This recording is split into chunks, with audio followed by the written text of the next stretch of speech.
Listo, doc. O sea, ya está presentando. Coloca la presentación, a ver. Yo te aviso. Ok, ya la voy a colocar, es que estoy de viaje, no tengo muy buena señal. Allí se ve, Sí, hay que colocarla en grande. allí la pueden ver ya, la presentación. Sí, doc.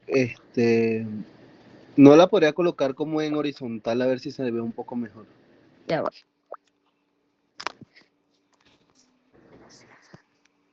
Ahora, Dejó de compartir.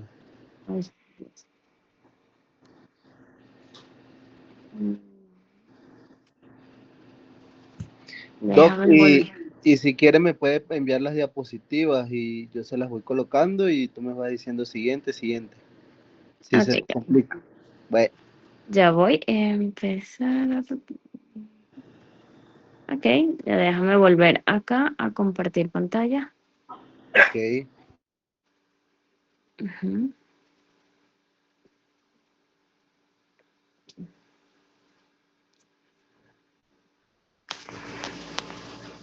Ahora sí. Sí. Ok, buenas noches, ¿cómo están todos? Bueno, primero que nada, bueno, les presento a la última conferencia. Ella es la doctora Gabriela Garavito, es médico cirujano egresada de la Universidad del Zulia, es médico otorrinolaringólogo egresada de la Universidad Centro Occidental Lisandro Alvarado, con diplomado en medicina ocupacional y cursos de láser. Entonces, bueno, adelante, doctora, bienvenida. Buenas noches, muchísimas gracias por la invitación. Hoy quiero hablar algo sobre algo muy importante que son las emergencias en ORL y que tengamos un enfoque más integral. Entonces, comenzando con las urgencias más importantes o las más frecuentes en esta área, tenemos lo que son las epistaxis, que son los sangrados nasales, tanto en edades pediátricas como en pacientes adultos, los cuerpos extraños, tanto en las diferentes esferas de otorrino, y también pueden ser en pacientes adultos y en pacientes pediátricos. Los traumatismos nasales, que de igual manera se pueden presentar en adultos y en pediátricos. Sí, cuando llegan este tipo de emergencias, pueden ser tanto desde pacientes pediátricos, pacientes de meses, hasta pacientes muy adultos. Primero hablaremos sobre la epistaxis, que es un proceso hemorrágico cuyo origen se encuentra en las fosas nasales o en los senos paranasales, que se extiende a través de lo que es la nariz o de la boca. ¿Qué importancia tenemos que saber aquí? Tenemos que tener en cuenta unas estructuras anatómicas que se encuentran en el septum nasal y es la irrigación de nuestro septum.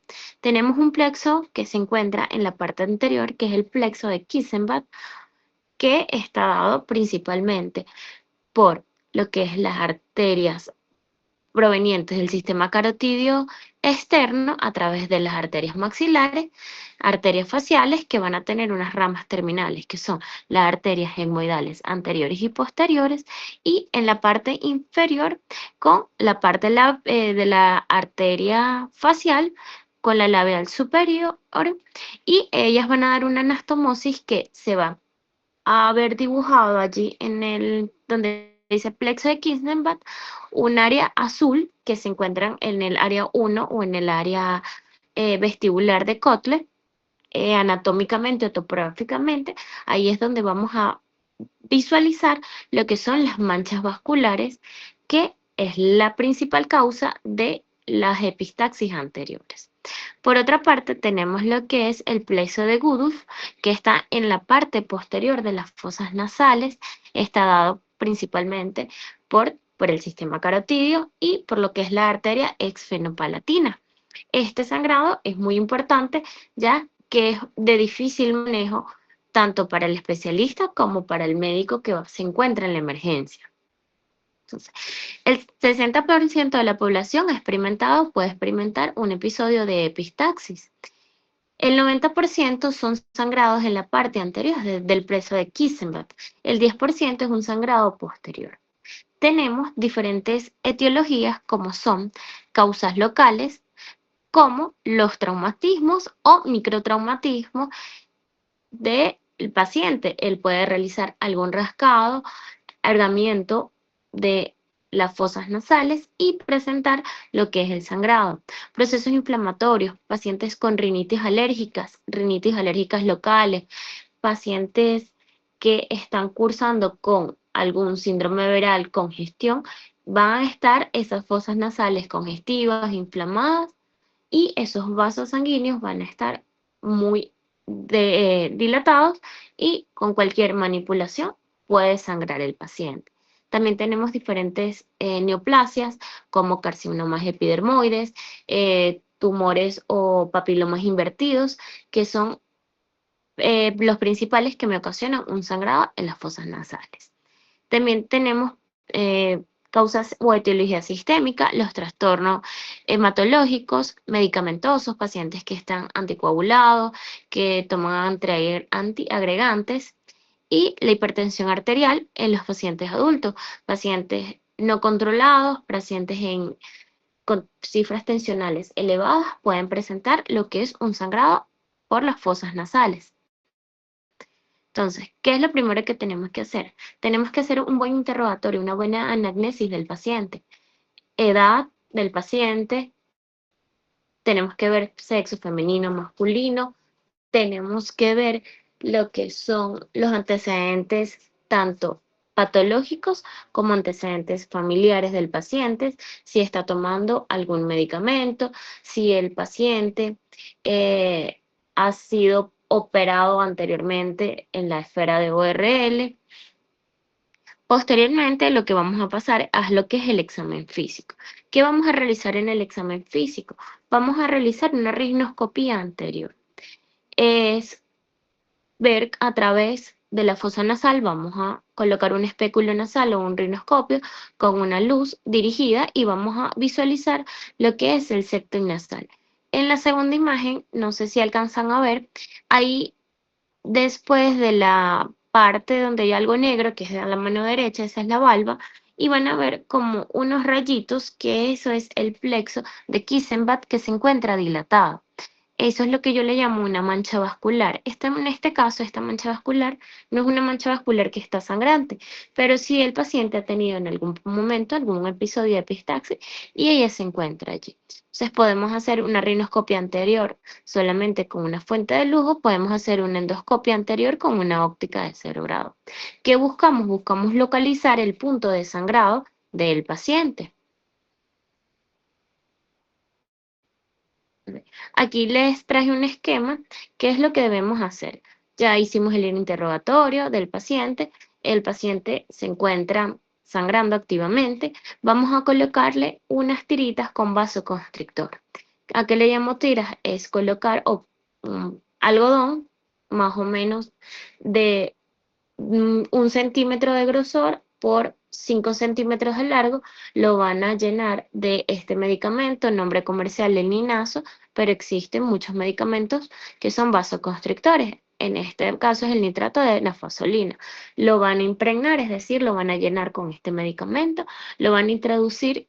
Sé que capaz no van a tener ciertas pinzas, pero por lo menos con una disección, introducir lo que más puedan en las fosas nasales y lo van a dejar actuar por 5 minutos en cada fosa nasal. Posteriormente van a hacer el retiro de estos algodoncitos y van a tratar de visualizar si se detuvo o no se detuvo el sangrado. Esto lo vamos a repetir en 3 oportunidades. Si vemos que el sangrado continúa, tendríamos que colocar lo que es un taponamiento anterior con gasa. Eso sí eso es más de especialista, pero sí es colocar más o menos 2 metros de gasa dentro de las fosas nasales para realizar ese taponamiento y detener el sangrado.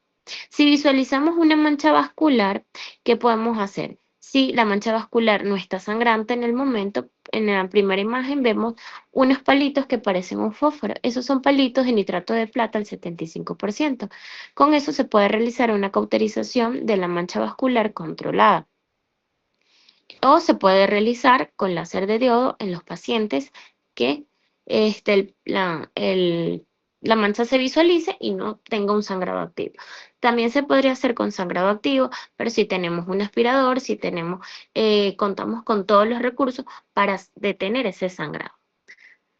Pero para ustedes ahorita, si llega el paciente sangrando, pueden buscar las gotitas de nafazolina y colocárselas. Prefiero que le coloquen las gotitas de Ninaz o Afrin que le coloquen adrenalina a los pacientes con los algodones.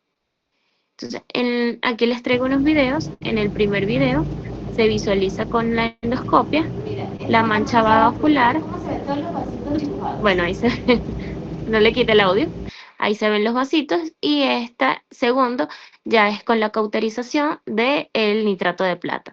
Se va a visualizar lo que es una capa grisácea, ese es el área de la quemadura controlada, y ya si se ve o se compara con la primera foto a la segunda foto, no vemos los vasos dibujados, los vasos expuestos, y ya ahí sabemos que ese sangrado se va a detener.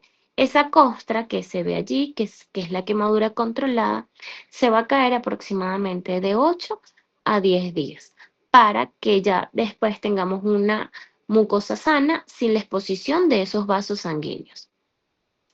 Sí, ¿qué debemos hacer si estamos en casa, si estamos en una escuela, si estamos al momento de no estar en un centro de salud? Lo primero es mantener la calma. Al paciente le debemos colocar con la cabeza, realizarle una presión con el dedo índice sobre la fosa nasal, tipo pinza.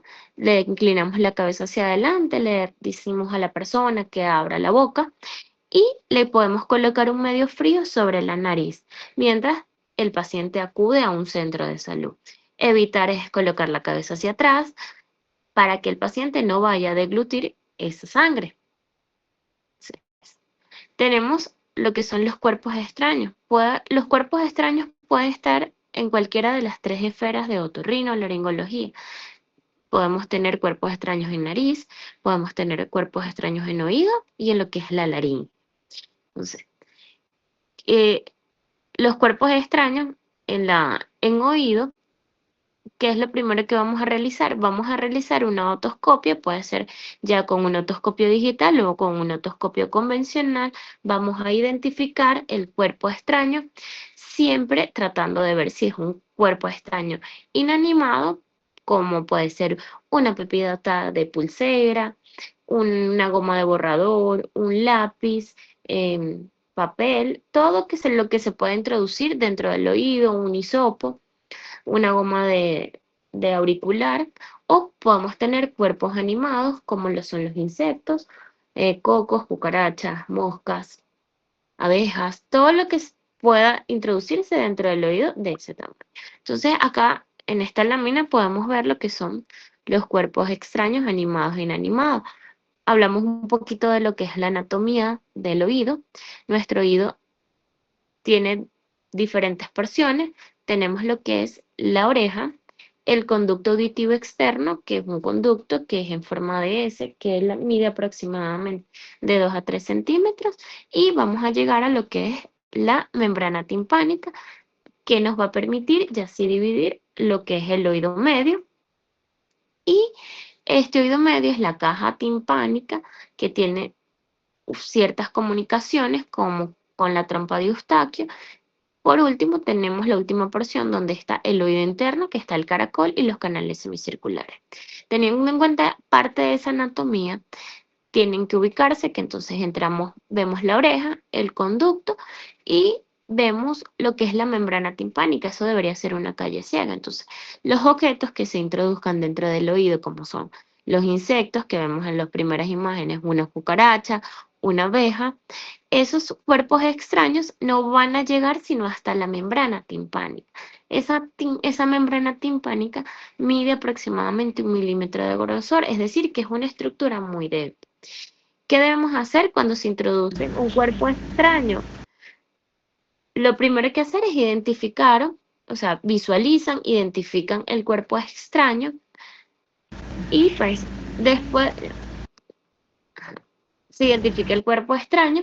¿Qué les recomiendo yo hacer? Si es un animal o es un insecto, lo debemos matar. Colocamos al paciente, lo acostamos en la camilla, le giramos la cabeza en dirección a donde está el insecto, le podemos colocar solución al 0,9% glicerina para matar, es decir, para ahogar ese insecto y eso no nos haga más daño. En ocasiones, cuando le colocamos o le llenamos el conducto con solución o glicerina, a veces los animalitos salen solitos. Entonces, no es lavarle el oído, nada más es llenarlo, es decir, progresivamente ir llenándole el oído. ¿Por qué? Porque, ¿qué pasa? Si lo colocan a presión con una inyectadora, a veces lo que hacen es empujar el cuerpo extraño y lo impactan en la membrana timpánica y después es más complejo sacar este cuerpo extraño. ¿Qué debemos evitar? Debemos evitar sacar los cuerpos extraños con clip, con ganchitos o pinzas que no sean ideales para el oído. En esta imagen hay un corte tomográfico donde podemos ver dos oídos. Si se dan cuenta, les estoy señalando con el cursor del mouse una estructura que es esférica, que se ve blanquecina. Eso es un cuerpo extraño. Es un niño que se introdujo una pepita o un balín de las pulseras, fue a un centro de salud, intentaron de varias múltiples ocasiones sacar el cuerpo extraño, lo que hicieron fue empujar tanto el cuerpo extraño que perforaron la membrana timpánica, esa pepita, ese balín terminó en el oído medio y terminó con la destrucción de la cadena osicular. Es decir, que ese niño no se pudo sacar el cuerpo extraño en consulta, tuvo que ir a quirófano y hacer una reconstrucción de la cadena osicular colocándole una prótesis y teniendo que volver a colocarle una membrana timpánica, un injerto de membrana timpánica. Entonces, por eso es que es tan importante que si ustedes identifican el cuerpo extraño, evitar sacarlo. Si es un animal, lo ahogan, lo matan y lo refieren al especialista. Si es una caraota, si es un algodón, si es una gomita de auricular, eso no va a pasar nada si el paciente tiene eso dentro del oído. Pueden pasar 2 o 3 días y el paciente a veces ni se da cuenta que tiene ese cuerpo extraño, sobre todo en los pacientes pediátricos que no dicen nada. Cuando uno lo saca, pues pueden pasar hasta un mes. Entonces, ese paciente no es que va a tener una neuroinfección o va a tener una complicación si no se saca en el momento, sino que pueden tener el chance de referir a esos pacientes. Entonces, por lo menos aquí vemos un paciente que en el conducto teníamos una gomita de los auxiliares y pues si se dan cuenta son unas pinzas chiquitas que yo tengo buena visualización, tengo una luz que me puede permitir sacar esos cuerpos extraños de manera rápida y sin ningún dolor y sobre todo cuidando lo que es el tímpano o la membrana timpánica.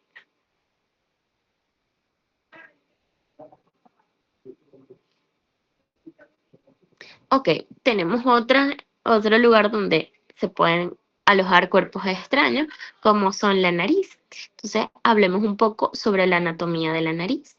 Nuestra nariz, tiene en la parte superior los huesos propios nasales, que son dos, derecho e izquierdo. En la parte central tenemos lo que es el septum nasal, que está constituido por un área cartilaginosa y un área ósea en su parte posterior. Tenemos el piso de la boca, el, el piso de la fosa nasal, que es el techo de la boca. Tenemos unas estructuras que son los cornetes, que son las que están allí señaladas. Los cornetes son 3 pares de cornetes, superior, medio e inferior. En la rinoscopia siempre vamos a visualizar lo que es el cornete medio y el cornete inferior. Entonces, dentro de lo que es las fosas nasales se pueden alojar diferentes objetos. Los principales objetos que se alojan dentro de las fosas nasales son los pacientes pediátricos, que ellos se lo introducen. Pueden ser desde un maíz, un grano, caraota, como espuma. Ahí se ve una pepa de semeruco. Acá tenemos lo que es una aguja de zapatero, una piedrita, una cuenta, que eso es una pepita, en lo que es la imagen inferior. Todas esas estructuras, todos esos cuerpos extraños, pues, han sido introducidos por el mismo paciente. También de manera accidental se le pueden introducir a los pacientes adultos. Entonces, ya identificamos el cuerpo extraño. ¿Qué tenemos que hacer? Referir a ese paciente. ¿Para qué? Para sacarlo posteriormente. Ya que si nosotros intentamos con un clic, con un ganchito, lo que podemos hacer es empujar ese cuerpo extraño a la parte posterior y si por lo menos es un paciente pediátrico, ese paciente, si es una una estructura muy chiquita puede broncoaspirarlo. ¿Por qué? Porque es un paciente que va a estar inquieto, es un paciente que va a estar gritando y podremos hacer entonces una complicación con algo que es un cuerpo extraño en la parte anterior. Entonces, por lo menos aquí les traigo un video donde se ve que eso es una cuenta, eso es un alambre y se extrae el cuerpo extraño de manera segura, de manera fácil y se extrae en pocos segundos. Entonces, siempre el otorrino pues va a tratar de ver qué tipo de estructura es para buscar la herramienta adecuada y sacar el cuerpo extraño. Entonces, por eso es la importancia de que si ustedes utilizan un clip, pueden romper. Si se dan cuenta, se salió y la paciente no tuvo ningún sangrado.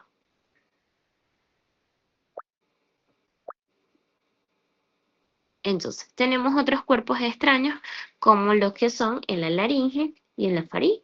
Entonces, hablamos aquí también un poquito de anatomía. ¿Qué vamos a hacer? Tenemos lo que es la boca, lengua, y detrás de la lengua vamos a encontrar lo que son las amígdalas palatinas en las fosas amigdalinas.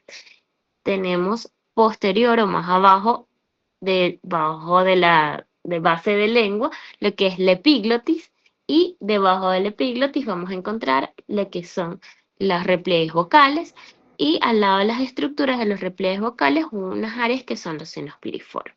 Entonces, para los pacientes en lo que es la orofaringe, en las amígdalas, son lugares predilectos para lo que son espinas de pescado, pueden también ser agujas, que a veces las mujeres cuando están cosiendo se colocan la aguja en la boca, en los dientes, y accidentalmente la han llegado a tragar. Entonces, las amígdalas son lugares donde se pueden alojar lo que son los cuerpos extraños en la orofaringe.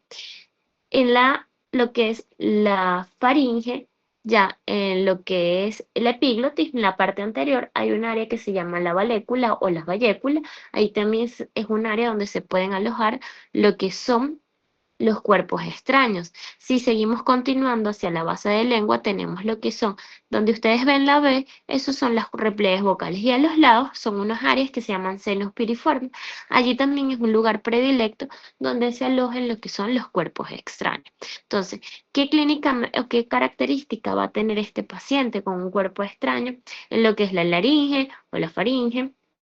Va a tener la sensación del cuerpo extraño, eso se llama sensación de globo faríngeo, es que él siente el cuerpo que le puya, que le roza cuando él traga alimentos. Entonces, tenemos que diferenciar que el paciente tenga el cuerpo extraño en lo que es estas áreas anatómicas y es el dolor y la molestia que siente el paciente. Este paciente también puede tener o presentar, si el cuerpo extraño está sobre las cuerdas vocales, lo que es la dificultad respiratoria y la disfonía.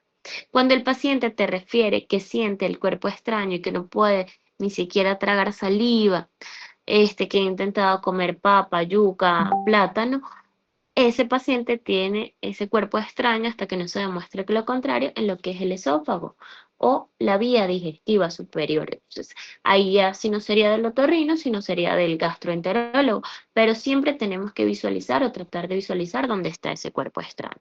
Entonces, cuando ustedes tengan sospecha o el paciente te diga que siente el cuerpo extraño, tú lo que vas a tratar es traccionar con un baja lengua o una paletita de madera la lengua, la presionas hacia abajo, tratas de ver lo que son las amígdalas palatinas para ver si el cuerpo extraño allí. También tenemos otros estudios que son la exploración con una laringoscopía indirecta. Entonces, ¿qué es la laringoscopía indirecta? Es, si se dan cuenta, allí les coloqué en la imagen donde está el explorador, él tiene un espejito que se llama espejo de García. Ese espejo de García se debe calentar para que nosotros lleguemos a ver lo que son los repliegues vocales. Entonces, en ese momento tú le explicas al paciente que le vas a hacer un estudio. Tú te tienes que colocar de frente al paciente.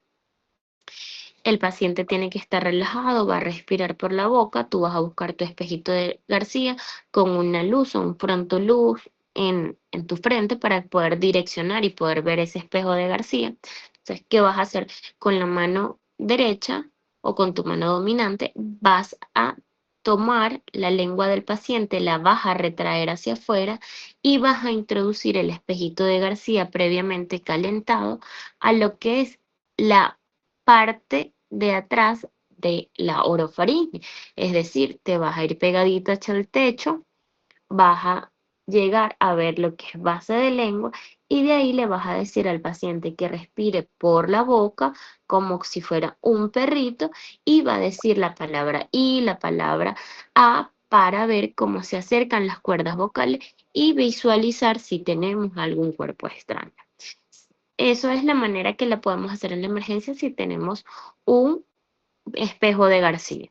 También hay estudios como son la laringoscopía o la videolaringoscopia, tanto con el endoscópico rígido como un fibroscopio para poder ver esas estructuras. Entonces, en el videito aquí yo les traigo que podemos ver la epiglotis, podemos ver una estructura que se ve blanquecina. Ahí lo que pasa es que se empañó un poquito la cámara, se está limpiando la cámara, eso es base de lengua, esas son las valéculas, esa es la epiglotis y si se dan cuenta hay algo blanquecino que se mueve y puya.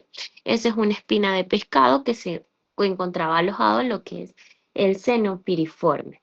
Ese paciente no podía deglutir, no podía tragar, es un niño que eso era un paciente pediátrico. O sea, ¿qué pasa? Este paciente yo no le puedo sacar el cuerpo extraño en consultorio. ¿Por qué? Porque es un paciente pediátrico, está en la vía aérea superior. Causa mucha náusea, causa muchísimo dolor. Si yo le puedo sacar ese cuerpo extraño, puedo ocasionar que ese paciente se vaya a la vía aérea superior o me haga un laringoespasmo. Y si me hace un laringoespasmo, un paciente que puede ameritar un tubo. Entonces, en este caso, el paciente sí tiene que ser llevado a quirófano. Entonces, siempre que es lo importante tratar de localizar o visualizar el cuerpo extraño, si está en lo que es la amígdala palatina, si tienen una pinza, si tienen un CRAI, si tienen una disección y tienen buena luz, pueden intentar sacarlo. Pero si está en la vía aérea inferior, eso sí es mejor enviarlo a un especialista. Esto también es un caso de un paciente de 64 años quien acudió a la emergencia por presentar dificultad respiratoria. Se le hace una rayos X donde se visualiza una imagen en lo que es la epiglotis. Cuando realizamos eso sí fue una laringoscopía directa con la extracción de la mitad de su prótesis. Son pacientes que tienen clínicas características, que van a presentar dificultad respiratoria, van a presentar disfonía y te van a decir que pues sienten el objeto o el cuerpo extraño al nivel de la garganta. Otra patología que podemos tener, lo que son los traumatismos nasales, que eso es una lesión, un golpe producido en la nariz, puede causar diferentes lesiones, como puede ser la piel o en lesiones internas graves.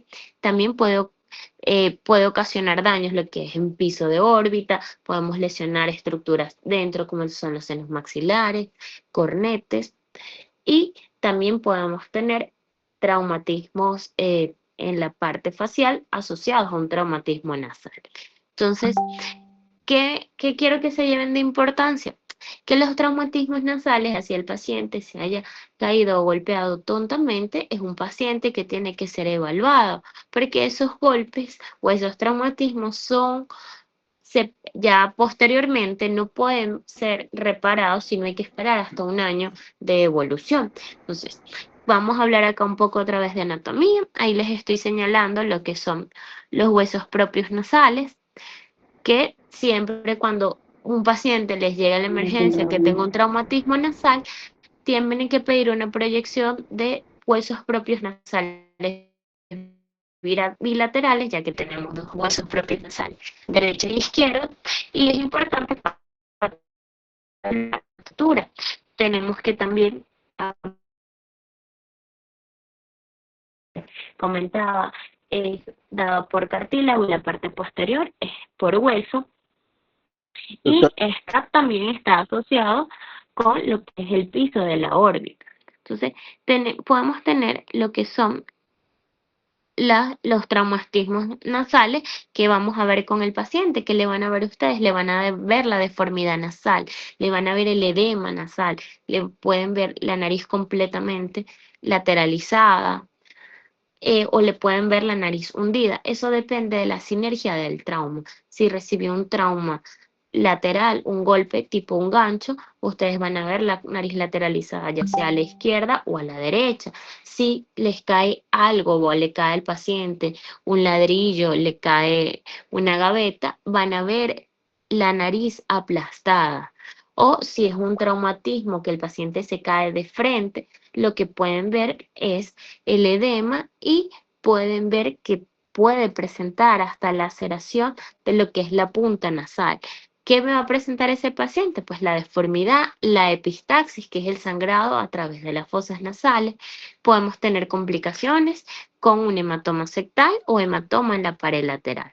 Los hematomas sectales son patologías que hay que tratar inmediatamente, ya que en el septum nasal, como lo vimos en la epistaxia, está muy vascularizado. Se puede romper un vasito y en vez de tener ese drenaje hacia la parte externa, ese drenaje puede ir hacia el mucopericondrio, que es la mucosa nasal y el tabique o el septum nasal. En esa área o en ese espacio del mucopericondrio se acumula la sangre y esa sangre al no circular va a ocasionar una disrupción del riego sanguíneo y esa disrupción va a ocasionar que haya una necrosis de la parte anterior del septum nasal y cuando hay una disrupción de ese riego sanguíneo, ese hematoma, podemos correr el riesgo que ese septo se necrose, se caiga y se perfore la nariz. Entonces, por eso es tan importante una evaluación después de un traumatismo nasal. Los hematomas en la pared lateral, como se ve en esa imagen de ese niño, no son tan graves, pero sí tienen que estar en observación constante, ya que esos hematomas a veces o en ocasiones de la pared lateral deberían ser drenados. Los hematomas sectales sí es una urgencia, sí se tienen que meter a quirófano y drenar. ¿Por qué? Porque puede ocasionar que se rompa ese septo. Y pues el paciente me va a presentar obstrucción nasal, ya que el paciente tiene su laterorrinea, tiene la desviación del tabique y va a estar completamente colapsada esas fosas nasales. Entonces ese paciente no me va a respirar bien. La reducción de esos fracturas, como en la primera imagen que ven allí, que es un boxeador, se deben realizar en las primeras 72 horas, ya que no se ha formado lo que es el callo óseo y podemos llevar esa nariz a su normalidad o tan normal como se pueda. ¿Qué es lo ideal? Hacer esa reducción de esa fractura en quirófano o con una sedación, ya que es un procedimiento muy doloroso. ¿Por qué? Porque es un procedimiento porque nuestra nariz está altamente eh, inervada. Allí en esa foto, pues en la primera imagen, vemos los diferentes áreas por donde por lo menos el nervio infraorbitario nos inerva lo que es la pared lateral externa de la fosa nasal. Entonces, nosotros tenemos que hacer diferentes bloqueos en lo que es las fosas nasales, tanto internas como externas, al momento de realizar la reducción. Y esos son procedimientos sumamente dolorosos. Entonces, lo ideal es hacerlo con una sedación del paciente para que no le ocasione tanto dolor. Entonces, ¿qué debemos hacer ante un paciente que tenga un traumatismo nasal y ustedes le vean la deformidad, le vean el edema, vean el sangrado nasal? Lo llevan a un centro de salud, que acuda a un centro de salud, le hacen lo que es el interrogatorio, revisan las fosas nasales y pues lo ideal es pedir lo que es los rayos X de huesos propios nasales o una tomografía de nariz y senos paranasal, ya sea normal o en reconstrucción 3D. Entonces, por lo menos en este paciente vemos lo que son las dos proyecciones de las rayos X, tanto lateral derecha como izquierda de la nariz, y ahí lo que vamos a visualizar es la fractura. voy a acercarles aquí.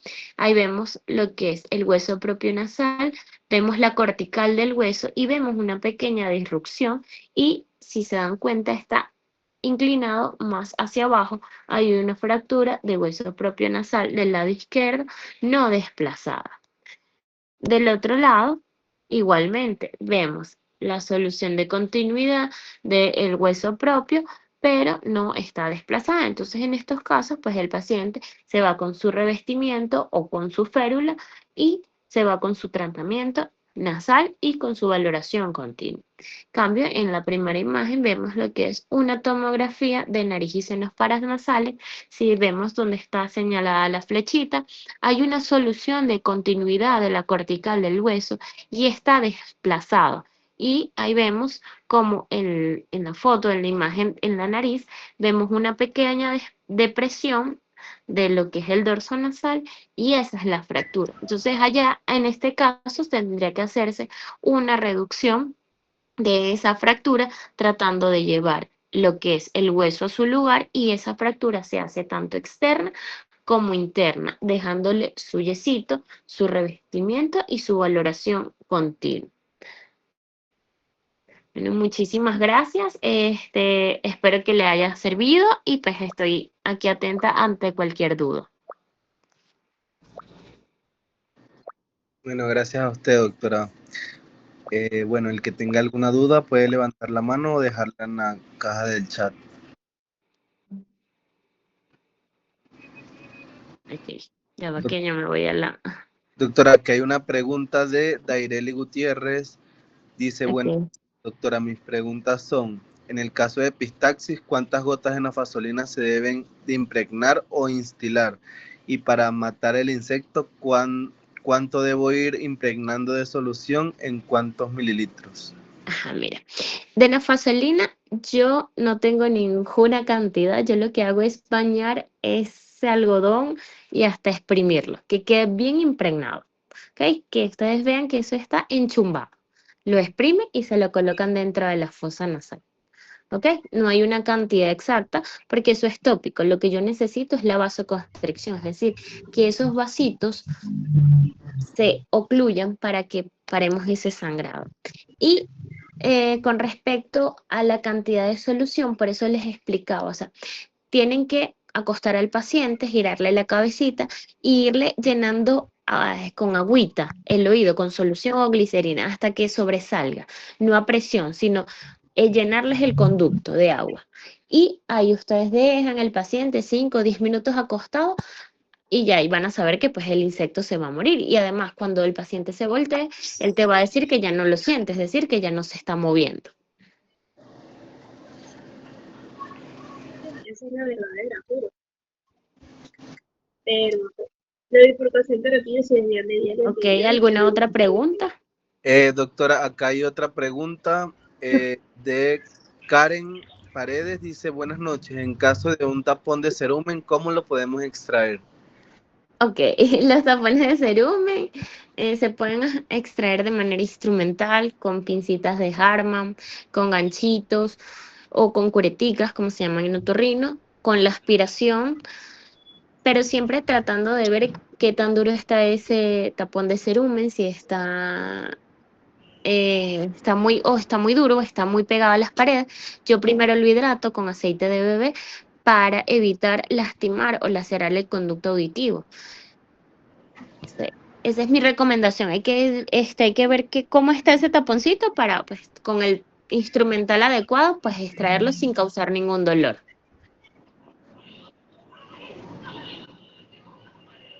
A ver, De nada. otra pregunta.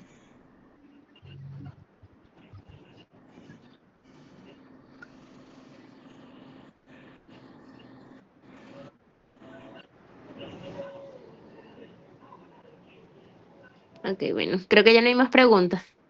Bueno, aquí también dejaron un mensajito, lo voy a leer, Ok. de Juan González. Dice, ha sido un verdadero privilegio escuchar sus experiencias, conocimientos y perspectivas. Cada intervención ha aportado una visión única que sin duda enriquece nuestro aprendizaje y nos inspira a seguir creciendo. Agradezco profundamente el tiempo, la dedicación y la pasión con la que han abordado cada tema. Gracias por compartir tanto con nosotros. Bueno, gracias, doctora, de verdad. Estuvo muy buena su ponencia. De nada, espero que pasen feliz noche. Bueno, Hola a chicos. todos, Ajá. feliz noche. Volvemos a hacer la misma dinámica de ayer. Por favor, todos enciendan su cámara para tomar una fotito y posterior a eso se enviará el link de la conferencia para saber quiénes estuvieron presentes.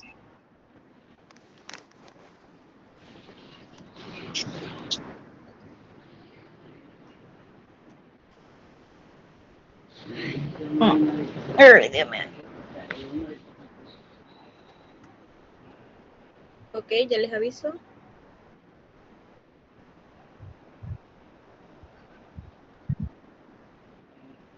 Voy. 1.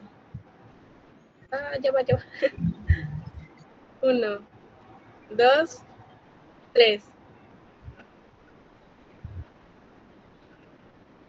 Listo, muchas gracias a todos. Voy a hacer envío del link para que lo llenen, por favor, todos los que estuvieron presentes. Chicos, y bueno, darle muchas gracias a todos ustedes por participar en esta actividad. Verdad, estamos muy contentos con la participación de todos. Le quiero dar las gracias a Michelle Capozzoli, que ayudó a esta actividad, la oficial local de SCOMI de Acuem La Valera, nuestra presidente Yarly Durán, que está conectada desde la cuenta de Acuem. Bueno, y a todos ustedes, gracias. Esperamos hacer más y que sigan participando en nuestras actividades. Bueno, aquí en el form, y nada, en el transcurso de 7 a 10 días les estaremos entregando sus certificados de participación. Gracias.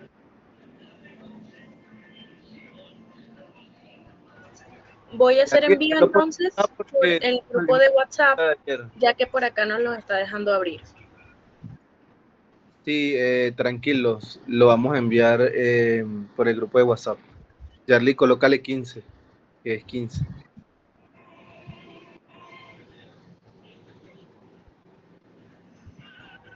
Listo, ya hago envío.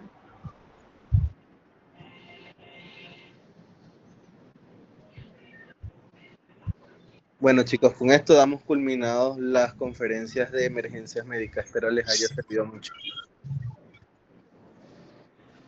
Esta vez no hay palabra clave.